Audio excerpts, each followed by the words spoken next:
गुरु जी की वाणी दीपा छिब्बर की जुबानी। गुरु जी की प्यारी संगत को जय गुरु जी। गुरु जी के चरणों में कोटि कोटि प्रणाम। ओम नमः शिवाय। शिव जी सदा सहाय। ओम नमः शिवाय। गुरु जी सदा सहाय। संगत जी, आज गुरु जी ने सारी संगत के लिए, जो भी ये सत्संग सुन रहा है, गुरु जी कह रहे तेरे ही बारे में सोच रहा हूँ कि कैसे तेरा कल्याण करूं और कितनी जल्दी तेरा काम करूं, कैसे तुझे सुख दूं, कैसे तेरे दुख और परेशानियां दूर करूं। जितना तूने भुगता है वो सब मुझे पता है, और अब दुख और नहीं होंगे, अब सुख ही सुख होंगे। लेकिन तूने जो दुख सहे हैं उसके लिए मैं तुझे एक इनाम देना चाहता हूँ, और वो इनाम तुझे 7 अगस्त तक मिल जाएगा। तो संगत जी, गुरु जी जो डेट बोलते हैं, जो बात बोलते हैं, आपको पता है वो पूरी होती है। और ये बात भी आपकी ज़रूर पूरी होगी कि 7 अगस्त तक आपको कोई ना कोई इनाम ज़रूर मिलेगा। कोई गिफ्ट भी हो सकता है, कोई अच्छी बात के लिए कोई आपकी प्रशंसा भी कर सकता है, कुछ भी अच्छा हो सकता है। तो चलिए संगत जी, अगर आप वो संगत है जो जिसको लगता है कि हाँ गुरुजी मेरे बारे में सोच रहे हैं और मुझे ये बोल रहे हैं, तो कमेंट्स में ज़रूर लिखें। और अगर अभी तक आपने गुरुजी की वाणी दीपा छिब्बर की ज़ुबानी चैनल को सब्सक्राइब नहीं किया तो पहले करें। और जो भी आप सत्संग सुनते हैं, आपको लगता है ये इससे मुझे कुछ सीखने को मिला है, मुझे कुछ पता चला है, तो कृपया उस सत्संग को आगे और लोगों को शेयर करें। क्योंकि बहुत ज़्यादा ऐसे लोग हैं जिनको अच्छे सत्संग की और अच्छी बातों की सुनने की ज़रूरत है। और जब आप सत्संग शेयर करते हैं तो आपको गुरु जी का बहुत आशीर्वाद मिलता है। तो चलिए संगत जी, आज मैं आपको गुरु जी के प्यारी संगत के कुछ सत्संग सुनाती हूँ। जय गुरु जी, शुक्राना गुरु जी। ओम नमः शिवाय। शिव जी सदा सहाय। ओम नमः शिवाय। गुरु जी सदा सहाय। दीपा आंटी, जो हमें गुरु जी ने हेल्थ ब्लेस करी है, मैं उसके लिए सत्संग सुना रही हूँ। अगर कोई गलती हो तो मुझे माफ़ करना। एक बार मेरे हस्बैंड रात के टाइम आ रहे थे, उसमें एक लेडीज़ बैठी हुई थी, तो आगे पता नहीं कहाँ से नंदी जी आ गए, तो वो गाड़ी पलट गई थी। तो शुक्र है कि ना तो इनको कुछ, मेरे हस्बैंड को कुछ हुआ, और ना ही वो सवारी को, जो लेडीज़ बैठी थी। शुक्राना गुरु जी। तो एक बार मेरा पिछले महीने की बात है, तो मेरा बेटा ना पेपर देने शिमला गया था। तो जब वो 3-4 लड़के थे साथ हो, तो उन्होंने वापसी पे कहते चलो हम स्नैप ले लेते हैं। तो पहाड़ों वाली साइड वो स्नैप ले रहे थे, तो उसका पैर ना खिसक गया नीचे। तो क्या हुआ दीपा आंटी, वो बस थोड़ी दूर के ना ऐसे जाके बैठ गया, जाके किसी की गोद में बैठ गया हो। वो क्या उसने बताया कि बस मिट्टी पे खिसकते हुए ना वहाँ पे मिट्टी पे भी जाके बैठ गया। शुक्र है दीपा आंटी। थैंक यू गुरु जी, शुक्राना गुरु जी, आपने उसको अपना हाथ दिया। थैंक यू, शुक्राना गुरु जी की शुक्राना गुरु जी, शुक्राना गुरु जी, आपने हाथ देख के उसको बचा लिया। उसके बाद दीपा आंटी, अभी पिछले हफ्ते की बात है, मेरी बेटी को थोड़ा सा ना ऐसे उसके हाथ पैर सुन्न हो जाते हैं, उसके लिप्स भी ऐसे बाहर की तरफ हो जाते हैं कि उसको कुछ बोलने का भी पता नहीं लगता। तो पता नहीं उसको एकदम क्या हुआ। तो मैंने अभी मेरे पास ही थी, वो घर में ही थी रात के टाइम। तो एकदम उसको ऐसे हुआ कि वो कह रही थी कि मेरे हाथ नहीं चल रहे, हाथ ना उसके जैसे वो सुन्न हो जाते हैं ना, तो उसमें जान नहीं होती, ऐसे वो हो रहे थे, कंपन हो रही थी उसमें। तो मैंने गुरु जी का जल प्रसाद लिया, उसमें चंदन तिलक मिक्स किया मैंने गुरु जी के माथे से उतार के तिलक अपनी उंगल से, फिंगर से, तो उसमें मैंने वो जल पिलाया और मैंने गुरु मंत्र बोला। उसके बाद वो थोड़ी देर बाद ठीक हो गई। जय गुरु जी, शुक्राना गुरु जी, शुक्राना। तो गुरु जी ने तो मेरी तो हेल्थ काफ़ी बार सही करी है। जैसे मैं बीमार सी रहती हूँ भी, बस मुझे एक बार मैसेज आया था कि तेरी कमर में दर्द रहता है तो डरियो ना, मैं तेरी कमर दर्द ठीक करने आऊँगा। तो एक बार ना मुझे काफ़ी दिनों बाद, मुझे याद नहीं रहा, तो मैं ना सो रही थी, तो ना ऐसे लग रहा था कि मेरी पीठ में से ना कोई जैसे सोप सा होता है ना, बुलबुला पानी सा ऐसे कुछ निकल रहा है। तो ना उसके बाद ना मैं चीखें मारने लग गई। तो ऐसा कुछ पहले हुआ नहीं था। तो सारे उठ के आ गए कि क्या हुआ तुझे। मैंने कहा कुछ नहीं। तो मेरे को एकदम याद आ गया, गुरुजी ने भी ऐसे हुआ था, पर मेरे को पता नहीं था, नींद में थी, कैसे चीखे मैंने चिल्लाने लग गई। तो शुक्राना गुरुजी, शुक्राना गुरुजी। उसके बाद मुझे कोई पीठ दर्द नहीं हुआ। थैंक यू गुरुजी, शुक्राना गुरुजी। आंटी, दीपा आंटी, मैं एक बच्ची का सत्संग सुना रही हूँ। 1.5 महीना हो गया। उसने वो आंटी ना हमारे सत्संग ग्रुप में है, उन्होंने ना मैसेज डाला था कि मेरी बच्ची ना बीमार है, उसके लिए ना गुरुजी को अरदास कर दो कि मेरी बच्ची ठीक हो जाए। उसको थोड़ी हार्ट प्रॉब्लम थी और 7 साल की है, और वो उसको फीवर था, तो उसको फीवर नहीं उतर रहा था उसके गले में भी इन्फेक्शन थी। तो वो बहुत ऐसे हो रहा था, फील हो रहा था हमें, हाय नहीं उसकी बच्ची को भी ठीक हो जानी चाहिए। हमने गुरुजी से अरदास करी, तो उसको ना मैंने अलग से मैसेज डाले। जो भी गुरुजी का मैसेज देखती थी ना, मैं उसको ही भेज देती थी। तो ऐसे बस चलता रहा। तो हमने मैसेज करके पूछ लिया, ठीक है, बस कहती हाँ अब ठीक है। तो बस अभी पूछा तो उन्होंने कहा अब ठीक है। तो गुरुजी ने ना मुझे इस मंथ ना पूरी ब्लेसिंग दी है। कोई दिन नहीं होगा कि मुझे कोई ब्लेसिंग ना मिली हो। मुझे तितली रूप में, ओम रूप में, राधा कृष्ण जी के दर्शन, शिव पार्वती के दर्शन, चपाती पे देते रहे, बटरफ्लाई के दर्शन। बस इस महीने तो बस कृपा ही हो रही है जैसे गुरु जी की। तो उन्होंने बोला था, गुरु जी का मैसेज आया था कि तेरा 19 तारीख को खास होने वाला है, खास है। मैंने कहा शायद कोई त्योहार तो और होगा, शायद मेरे को ये नहीं पता था भी शिवरात्रि का तीज होती है। तो उन्होंने कि तेरे पास ना हरी सी गिफ्ट आएगी, बहुत ख़ास दिन है।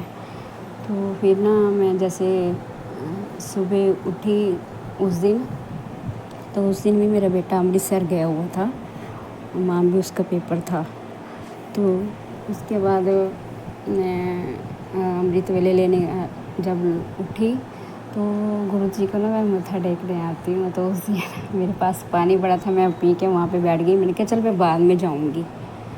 तो मैंने अपना 1 घंटे बाद जैसे सोने के लिए हुई कि मैं अब सो जाऊँ, तो ऐसे ना मम्मी की आवाज़ आई।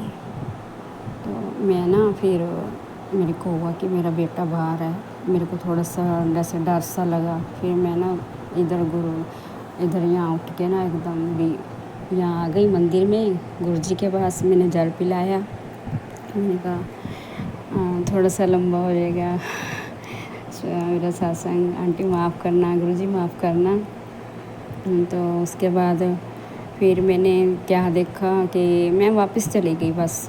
फिर मत्था टेक के अपना मैं चली गई। जब मैं 7 बजे उठ के आई तो क्या देखती हूँ कि यहाँ ना एक ग्रीन कलर की चूड़ी का टुकड़ा पड़ा है, और उसके पास जैसे गिर जाता है ना वो चूड़ा भी पड़ा है। तो मैंने कहा यहाँ तो कोई लेडीज़ आई नहीं, यहाँ मंदिर के पास ही गिरा हुआ था। तो मैंने कहा शायद हो सकता है मेरे गुरु जी की कृपा हुई है। तो मैंने वो उठा के ना अपने पास रख लिया है। तो उस दिन ना वो आंटी का भी फ़ोन आया, कहते आप ना मेरे को फ़ोटो सेंड करो। मैंने ना आपको ना सत्संग में ढूंढा था, मुझे मिले नहीं। मैंने कहा मैं क्यों ढूंढा था, कोई बात हुई है? कहती नहीं, मैंने ना सबको मिलके ना थैंक यू करा जिसने मेरी बच्ची के लिए अरदास की थी। आप एक हो जो मिले नहीं मुझे। मैंने कहा अच्छा। अब हमारे यहाँ ना सत्संग हुआ था 13 जुलाई को, गुरुजी का जन्मदिन मनाया था, तो रश था काफ़ी। तो कहते मैं ना फ़ोन भी नहीं कर सकी, तो मैं आपको ना इस बार मिलना चाहूँगी। मैंने कहा कोई बात नहीं, आप 3 तारीख को सत्संग हो ना, मैं आपको ज़रूर मिलूँगी। कहते मैंने आपको थैंक यू बोलना है। 19 तारीख को ही बात आई है। तो उसके बाद भी शाम को कुछ ऐसा हुआ तो मैंने ख़ास ही दिन बना दिया गुरुजी ने मेरे लिए। थैंक यू गुरुजी, शुक्राना गुरुजी। जो भी मन में बात होती है दीपा आंटी, वो सत्संग आ जाता है, मुझे इसका जवाब मिल जाता है। बहुत खुशी होती है जब वही सत्संग आ जाता है। थैंक यू गुरुजी, शुक्राना गुरुजी, शुक्राना गुरुजी। सॉरी दीपा आंटी, मेरा एकदम रोना निकल आया था। ये तो गुरुजी हैं कराने वाले। गुरुजी की कृपा हम पे हुए, हमारी हेल्थ ब्लेस करिए सबकी। मेरे परिवार से गुरुजी को शुक्राना, शुक्राना गुरुजी, शुक्राना। आंटी की तरफ से भी उसकी आंटी की तरफ से भी शुक्राना कि उनके बच्चे ठीक हुए। गुरुजी, ये गुरुजी की कृपा ही है, गुरुजी ही करवाते हैं। थैंक यू गुरुजी, शुक्राना गुरुजी। ओम नमः शिवाय, शिव जी सदा सहाय। ओम नमः शिवाय, गुरुजी सदा सहाय। जय गुरुजी, जय गुरुजी। जय गुरुजी, शुक्राना गुरुजी। अनंतम अनंतम अनंतम अनंतम अनंतम शुक्राना मेरे गुरुजी महाराज। मैं आपका इतना इतना शुक्राना करूँ उतना कम है। मैं अपना ये शुक्राना सत्संग गुरुजी के मंत्र जाप से शुरू करना चाहूँगी। ओम नमः शिवाय, शिवजी सदा सहाय। ओम नमः शिवाय, गुरुजी सदा सदा सहाय। ये मेरा शुक्राना सत्संग शिवरात्रि का है। होता क्या है, एक दिन पहले मैं अपनी नॉर्मल ओपीडी कर रही होती हूँ और मेरे भांजे का फ़ोन आता है कि मासी मैं कल रोहतक जा रहा हूँ। मैं कहा क्यों, क्या हो गया, कल रोहतक क्यों जा रहा है एकदम से? तो कहते हैं कल शिवरात्रि है ना। हम तो डॉक्टर्स ना थोड़े से अनजान से ही हो जाते हैं। हमारे लिए तो मंडे ट्यूसडे वेडनेसडे ऐसे चल रहा था एंड मेरे बिल्कुल भी दिमाग में ही नहीं था कि शिवरात्रि है। तो वो कहते हैं मैं कल रोहतक जा रहा हूँ क्योंकि हमारे वहाँ से 15-20 किलोमीटर पे एक कलोई गांव है जहाँ पे जो पुराने पुजारी बताते हैं, और मैंने अपने बचपन से ही देखा है क्योंकि हम बचपन से ही वहाँ जल चढ़ाते हैं। तो वहाँ शिव जी शिवलिंग के रूप में खुद ही प्रकट हुए थे और I think so 5000 years back. And वो जब थे तो बिल्कुल छोटे से शिवलिंग थे एंड वो धीरे धीरे धीरे धीरे धीरे धीरे बढ़ रहे थे और मैंने खुद अपने सामने थोड़ा सा बढ़ते हुए देखा है। पर अब बहुत सालों से वो बढ़ नहीं रहे हैं क्योंकि शिव जी ने उसमें पूरा अपना आकार बना लिया। उसमें कोई किसी ने कारीगरी नहीं की, किसी ने कुछ नहीं किया, वो खुद ही ज़मीन से निकले थे और खुद ही बड़े हैं। पर अब वो बस रुक गए हैं। तो हम जाते हैं वहाँ पे। जब भी मैं कॉलेज से भी आती थी तो कलोई मंदिर ज़रूर जाती थी। पैदल भी हम खूब गए हुए हैं पापा के साथ शिवलिंग पे जल चढ़ाने के लिए। मैंने कहा मैं भी जाऊँगी। तो कहता मासी मैं तो अभी निकल रहा हूँ। मैं कहा नहीं, हम ना रात को निकलेंगे 9 बजे के बाद, मेरी ओपीडी होने दे, बिकॉज अब मैंने पेशेंट्स तो वो सारे मेरे लाइंड अप हैं, मैं एंड मोमेंट इस ऐसे नहीं उनको कर सकती। कहता मासी आप पक्का चलोगे? मैं कहा हाँ मैं पक्का चलूँगी, क्योंकि उसको पता है कि मासी की कभी इमरजेंसी आ जाए तो मासी मना कर देती है। और मैंने मन ही मन गुरुजी से अरदास की कि गुरुजी प्लीज़ कोई ऐसी इमरजेंसी नहीं लाना, मैं पेशेंट सारे देख के एंड तक देख के फिर हम निकल लेंगे। क्योंकि गुड़गांव से अगर मैं देखूं तो रोहतक 1.5 घंटे का रास्ता है। ठीक है जी, हम अपनी ओपीडी में अपनी कर रही होती हूँ और मैं बच्चों को हॉस्पिटल ही बुला लेती हूँ, क्योंकि हमारा हॉस्पिटल ऐसी जगह है गुड़गांव में जहाँ से ही रोहतक का रास्ता निकलता है। तो फिर मेरे को था वहीं से ही मुझे ले लेना, पिक कर लेना। ठीक है जी, ये सारे बच्चे आ जाते हैं कि मेरी बेटी, मेरा भांजा, मेरी भांजी और ड्राइवर। अब मेरे साईं आंगन के पंडित जी का फ़ोन आता है कि मैडम आप हो वहाँ पे? मैं कहा हाँ जी हूँ, पर मुझे थोड़ा सा निकलना था, बताइए। कहते मैं 15 मिनट में पहुँच रहा हूँ। मैंने कहा कोई नहीं, आप पहुँच जाए, मैं आपकी वेट कर लूँगी। मेरे को लगा घर जाना ही है, घर जाके खाना खा के सोना ही है, तो कोई नहीं 10-15 मिनट में लेट हो जाऊँगी, गाड़ी अपनी है, ड्राइवर है, आराम से चला लेंगे। वो आते हैं पंडित जी आते हैं, खूब साईं आंगन का प्रसाद दे के आते हैं, धूप लेके आते। कोई एक नेचुरल धूप है जो लकड़ी की तरह थी, वो जलाते हैं और मैं उनकी वाइफ को देखती हूँ एंड सिर्फ मैं उनको जल प्रसाद ही दे पाती हूँ, क्योंकि रात हो चुकी थी और निकलना था, नहीं तो मैं कभी ऐसे जाने नहीं देती। एनीवेज हम 11 बजे, 10:30 पौने 11 हम पहुंच जाते हैं रोहतक, खाना वाना खा लेते हैं और हम ऐसा बनाते कि ऐसा करेंगे, हम सुबह सुबह चलेंगे। तो अब मेरी बेटी छोटी है तो वो कहती है अगर मासी जाएंगी तो मैं जाऊंगी, लेकिन अगर कोई भी घर में नहीं रुकेगा तो फिर मैं भी चल पड़ूंगी। मैं कहा चलो ठीक है, जैसी मर्ज़ी, क्योंकि 12 तो बज ही जाते हैं हमें सोते सोते। हम सारे, मैं पहले, मेरा भांजा उठता है, वो नहा लेता है 2 बजे, फिर मैं भी, फिर मेरी भांजी भी, और फिर उसका एक दोस्त। तो ऐसा होता है कि हम 3:30 बजे हम चारों मंदिर के लिए निकलते। मैं गुरुजी का इतना इतना इतना शुक्राना करूँगी। मैं बहुत टाइम बाद गई थी कलोई, क्योंकि मेरा जाना ही नहीं हो रहा था रोहतक, काम में इतनी व्यस्त थी। लेकिन शिवरात्रि के पर्व पे इतना अच्छा शिव जी का स्नान करवाना, वहाँ पे जो पंडित जी बैठे थे उन्होंने खूब ब्लेसिंग्स दी। 2-2 बारी दर्शन हुए हमारे सबके, बहुत तसल्ली से हमने दर्शन किए, कोई भीड़ नहीं, कोई कुछ नहीं थी, पर 5 मिनट में नंबर आ गया। तो वहाँ पे जो बैठे हुए थे वो कहते हैं दीदी अगर आप 1 घंटे बाद आते ना तो बहुत टाइम लगता। तो गुरुजी महाराज आपका बहुत दिल से शुक्राना, इतना शुक्राना, इतने प्यारे दर्शन कराने का, शिवरात्रि पे महादेव जी के इतने प्यारे प्यारे प्यारे प्यारे दर्शन और स्नान कराने का, सौभाग्य प्राप्त करवाने का, इतना ब्लेसिंग्स देने का। जो वहाँ से ब्लेसिंग्स मिली वो कहते नहीं बतानी चाहिए, लेकिन बहुत मन को सुकून, शांति, और हम 4:30 बजे घर भी आ जाते हैं। तो शुक्राना गुरुजी महाराज आपका, बहुत अनंतम शुक्राना। और मैं अपना ये शुक्राना, छोटा सा शुक्राना सत्संग यही विश्राम करूँगी। मैं उसकी फ़ोटो ज़रूर शेयर करूँगी दीपा जी, ताकि आप सब भी और संगत भी देख सके कि बहुत प्यारे शिव जी महाराज हैं, बहुत प्यारे। तो ये शुक्राना सत्संग मैं यहीं विश्राम करूँगी।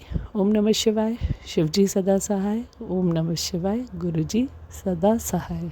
शुक्राना गुरु जी महाराज आपका हमें हमारी ज़िंदगी में आने का, हमारी बाँह फड़ने का, हमारी ज़िंदगी को हर पल शुक्राना बनाने का। शुक्राना शुक्राना शुक्राना शुक्राना शुक्राना, अनंतम शुक्राना।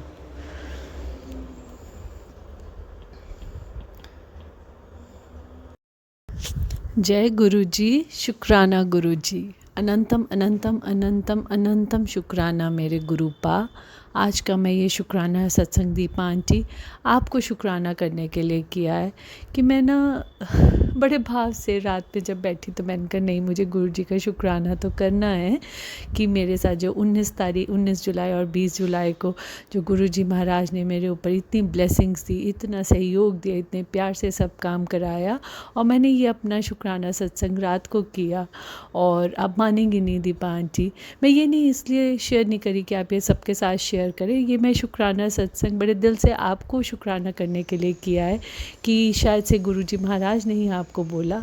और मैं जब सुबह, मेरा बेटा सुबह सुबह जाता है तो मैं अमृत वेला कर रही थी, तो मैं जो अपना पाठ करती हूँ रूटीन पाठ किया और आपका ये सत्संग आया, तो मैंने कहा वाओ, बिकॉज़ आप ही का सत्संग है जो मैं सुबह ज़रूर सुन लेती हूँ, क्योंकि उसमें पॉजिटिविटी होती है, उसमें अच्छे भाव होते हैं, खुशियाँ होती हैं, उपाय होते हैं, वट एवर। सो मैं जब वो शुक्राना सत्संग ऑन किया तब तक मुझे नहीं पता था, और मैं जब आपने जो भी स्टार्टिंग में आप बोलती हैं उसके बाद शुरू हुआ तो मैं आंखें बंद करके ही बैठी थी, और उसके बाद जब मेरी आवाज़ आती है तो मैं दीपा आंटी में अपना रोना ही नहीं रोक पाती। और मैं गुरुजी महाराज का इतना शुक्राना करती हूँ कि उन्होंने अपनी बेटी का थैंक यू एक्सेप्ट किया, आपके ज़रिए किया। आपका शुक्राना, मेरा शुक्राना सत्संग शेयर करने के लिए, कि ये मेरे लिए एक और ब्लेसिंग थी। Thank you thank you thank you so much. Guruji Maharaj का तो है ही है, साथ साथ दीपा आंटी मैं आपका शुक्राना सत्संग शेयर करूँगी। और मैं ऐसा इसलिए नहीं कर रही कि मैं सिर्फ शेयर करने के लिए, जस्ट ये दिल से शुक्राना है मेरा आप दोनों को, एंड दैट्स इट। मैं अपना ये शुक्राना सत्संग यहीं विराम करूँगी गुरु जी के मंत्र जाप से। ओम नमः शिवाय, शिव जी सदा सहाय। ओम नमः शिवाय, गुरुपा सदा सदा सहाय। ओम नमः शिवाय, शिव जी सदा सहाय। ओम नमः शिवाय, गुरु जी सदा सहाय। अनंतम शुक्राना गुरु जी महाराज आपका, बहुत बहुत बहुत बहुत दिल से शुक्राना। अनंतम अनंतम शुक्राना आंटी, अनंतम अनंतम सारी संगत का, और बहुत अनंतम शुक्राना गुरु जी का जो इतना प्यार दिलवाते हैं सारी संगत से। और मैं भी सारी संगत का तहे दिल से धन्यवाद करती हूँ कि जो इतने प्यार से गुरु जी के सत्संग सुनते हैं, गुरु जी के थॉट सुनते हैं और उसको रेजोनेट करते हैं। आप सबकी ज़िंदगी में जो चल रहा है गुरु जी को सब पता है, और कब ठीक करना है ये भी गुरु जी को पता है। खुश रहें, मस्त रहें, हंसते रहें, गुरु जी की मौज में ऐश करें। जय गुरु जी कहिए, ऐश करते रहिए। तो चलिए संगत जी, अगर सत्संग अपलोड करने में मुझसे कुछ भी गलती होगी हो तो गुरु जी मुझे माफ़ करें, और मंत्र जाप के साथ मैं अगले सत्संग की ओर बढ़ूंगी और चाहूँगी कि आप सब भी मेरे साथ ज़रूर बोलें। ओम नमः शिवाय, शिव जी सदा सहाय। ओम नमः शिवाय, गुरु जी सदा सहाय। जय गुरु जी, शुक्राना गुरु जी, अनंतम अनंतम शुक्राना।